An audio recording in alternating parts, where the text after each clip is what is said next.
को लेकर इसकी ट्राई सेचुरेशन करेंगी 3x 6x एंड देन फिर वो बनना शुरू होंगी।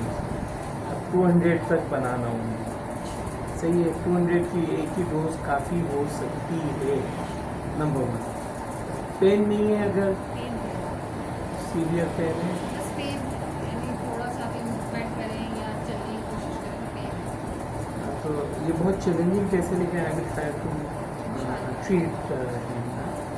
तो ये है, ये भी होम्योपैथिक की एक बहुत अच्छी वो है। अब तो आपको पता है कि क्लेमाइडिया आ गया है, टोक्सोप्लाज्मा आ गई है, इसके अलावा स्टेफोरियस का ऑलरेडी स्टेप्टोकोक्किनम के नाम से मिलता है। फिर आपके इकोलाई जो अक्सर आपने देखा होगा कि कैथेड्रल जिनको किडनी के पेशेंट्स को लगता है वो लगा रहता है, तो वहाँ एक इन्फेक्शन डेवलप हो जाता है इकोलाई।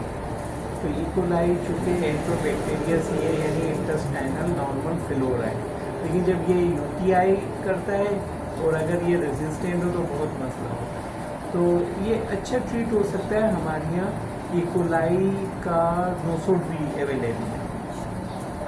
इस पर मैं आपको कुछ केसेस बताऊंगा जो कि हमने किए और एक एक डोज पे कवर किए। तो ये भी केसेस इसी तरह है। सबसे बड़ी बात यह है कि इनका थोड़ा ब्लड सर्कुलेशन अच्छा हो, स्केल कार अगर नहीं हो रहा, इनकी वेन्स जो है ना वो ही ब्लॉकेज है। हाँ वो तो स्केल कार इसीलिए का एस्कुलस सिप और जो है ना 3x के अंदर हेमामिलस भी बहुत काम करेगी इसमें। क्यों? हेमामिलस की क्वालिटी ये है कि ब्लड वेसल्स को सेट करती है। Cactus is one of the best medicine to fix the blood vessels.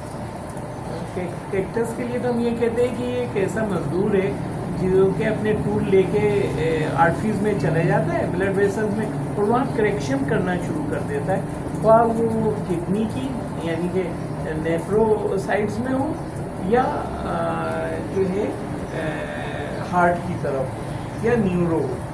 तो ये चीज़ें आप मद्देनजर रखकर फिर इसके ऊपर काम करें तो करेंगे इंशाल्लाह।